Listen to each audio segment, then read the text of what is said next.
Assalamualaikum warahmatullahi wabarakatuh. Alhamdulillahillazi ja'ala syahr ramadana syahran mubarakan likulli mu'minin.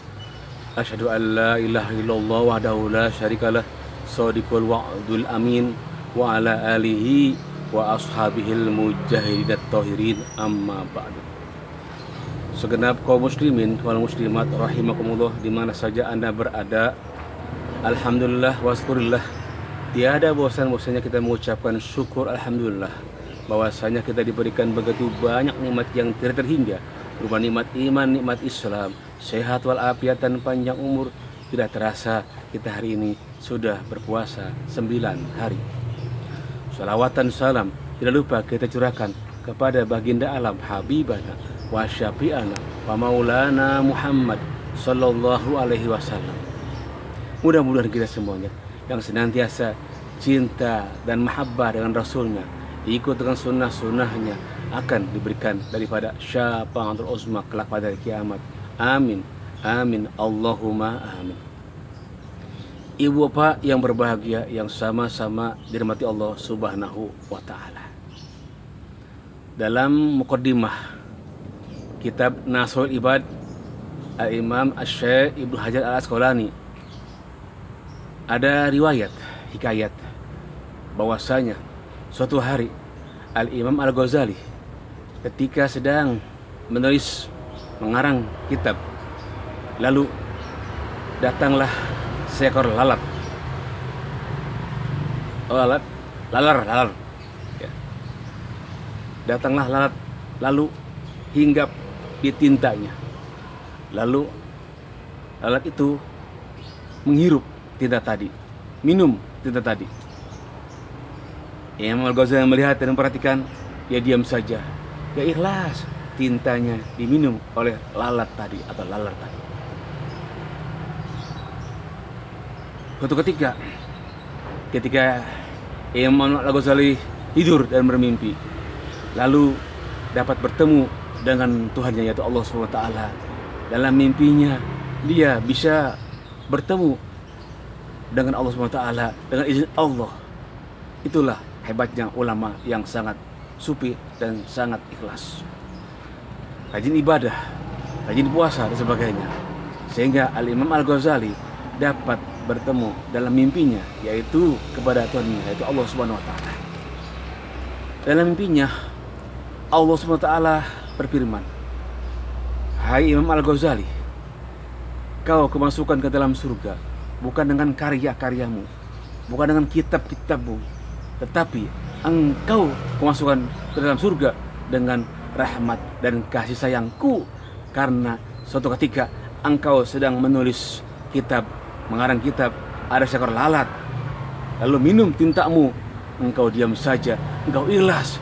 Itulah yang membuat rahmat dan kasih sayangku turun kepadamu." Subhanallah, Masya Allah. Ini kisah yang sangat sufi, di mana kita harus benar-benar sayang kepada makhluk, yaitu yang namanya binatang atau lalat. Itu lalat. Bagaimana kalau semut? Sama. Semut juga sama. Nabi Sulaiman ketika mau berangkat perang melawan Ratu Balqis, lalu semut itu sedang ada di dalam tanah dan ada di atas tanah. Lalu kata Nabi Sulaiman, "Hai para semut-semut, masuklah engkau ke dalam lubangmu, biar kau selamat, tidak keinjak oleh tentaraku." Tuh semut. Kita juga sama, ya. Kalau kita istilahnya digigit semut, ya, kita cuman usap satu, udah kabur sana. Jangan sampai tuh kita digigit semut, mau tangrang lah kata-kata gitu. Kita kesel, lalu kita cari tuh pohon yang ada semut tangrang, kita bakar, kita buru, kita bakar. Sayang, jangan gitu. Itu namanya tidak rahmatan lil alamina di semut. Jangan tuh. Ya. Apalagi ya kerbau, sapi, hewan dan sebagainya, itu pun dipotong dengan nama Allah. Nggak sembarangan kita motong-motong hewan dengan takbir. Gak bisa kita motong asal goblek, asal potong aja, jangan. Itu namanya menyakiti semut dan ya melanggar daripada peraturan pemerintah tentang masalah pemotongan hewan. Makanya hewan bisa halal, ya, bisa haram, bisa makruh, lihat potongannya. Ibu bapak yang berbahagia yang sama-sama dirahmati Allah Subhanahu wa taala. Kembali, Imam Al-Ghazali masuk surga dengan menolong seekor lalat. Bagaimana kalau kita banyak dosa, banyak nestapa, suka fitnah, suka ngomongin orang, suka menggunjing, ya, suka mengambil hak orang lain, itu kita istighfar satu hari 70 kali, diriwayatin 100 kali, minta ampun, menyesal, menangis sampai netes air mata. Bisa begitu? Bisa enggak? Udah begitu, kalau kita nyolong, kalau kita ngambil benda orang, udah taubat, kembaliin tuh barang-barang itu kepada yang punya. Gak cukup dengan astagfirullah, tapi benda orang dianggapin aja, ditilap aja. Gak bisa, gak cukup. Harus dengan kembalikan barang itu. Istighfar, minta ampun, nadam, menyesal, tidak mau mengulangi lagi perbuatan itu lagi.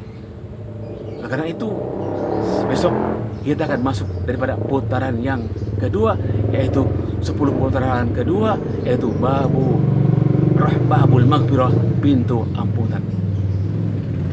Oleh karena itu kita berusaha jangan sampai puasa kita rusak dengan hal-hal yang sepele, yang tentunya dapat membahayakan dari pahala sholat, dari pahala dari pahala puasa. Kalau lagi puasa kita berbohong, berdusta, fitnah, gunjing orang, ghibah, memandang dengan hawa nafsu, kemudian menjadi saksi palsu, itu adalah yang membatalkan pahala puasa. Kamin soiman laisa min syamihi ilal ju'a wal atas. Berapa banyak orang berpuasa hanya dapat lapar dan haus saja, tetapi dia tidak mendapatkan pahala puasa. Hati-hati. Makanya ibadah harus hati-hati, terutama puasa. Bisa saja kita berpuasa itu hari ini kita nyaur, malam nyaur, besok pagi-pagi kita diam-diam, kita buka pintu kamar, kita ngumpet. Teleng. Kalau suka makan, eng. Padahal tuh nggak ada yang tahu. Tapi Allah tahu. Kalau iman kita kuat, kita nggak bakal berani yang namanya makan. Kenapa? Karena kita takut kepada Allah Subhanahu wa taala. Ibu pak yang berbahagia yang sama-sama dirahmati Allah Subhanahu wa taala, dengan rahmat dan kasih sayang Allah kita dapat masuk ke dalam surga. Makanya jangan lepas putus dengan rahmat kasih sayang Allah. Teruslah kita istighfar, teruslah kita minta ampun dan baca sholawat, berzikir, penuhi bulan Ramadan ini dengan ibadah-ibadah. Jangan sampai kita isi dengan perbuatan-perbuatan yang sia-sia. Bukber nunggu puasa, ya, itu namanya ngabuburit. Itu yang benar adalah ngabuburit. Kita baca Quran, kita berzikir, nunggu di masjid itikaf, itu yang bener ngabuburit namanya. Do you know? Understand? Tetapi sekarang kita lihat di jalanan orang ngabuburit pada ngetrek, naik motor, pada itu jangkis, naik tuh pada motornya, bannya naik, itu bisa mengganggu daripada masyarakat sekitar. Itu gak benar, itu bukan ajaran Islam, ngetrek-ngetrek, menderak-menderak, ya. Kemudian apalagi nongkrong-nongkrong di jembatan, nongkrong-nongkrong di di kali, ya. Itu sambil bercampurin lah laki-laki dan perempuan. Itu tidak disadarkan oleh Islam. Itu gak benar. Jadi yang benar tadi duduk di masjid atau di rumah, ya, tadarus Al-Quran dan sebagainya. Itu yang benar. Mudah-mudahan puasa kita dapat ganjaran pahala karena kita ikhlas kepadanya, kepada Allah Subhanahu wa taala. Tentunya masuklah kita nanti pada pintu yang namanya Babur Royan. Mudah-mudahan puasa yang ke-9 ini Allah terima, Allah ijabah. Amin. Allahumma amin. Ada anak bertanya pada bapaknya, buat apa berlapar-lapar puasa? Ada anak bertanya pada bapaknya, puasa tak harus apa maksudnya? Dering. Lapar itu menjaga tentang diri kita. Tak harus adakan menarikan kitab suci. Berbaktilah kita kepada ilahi. Itu lagu Bimbo tuh. Iya. Mudah-mudahan manfaat untuk kita semuanya. Akhirul kalam. Wassalamualaikum warahmatullahi wabarakatuh.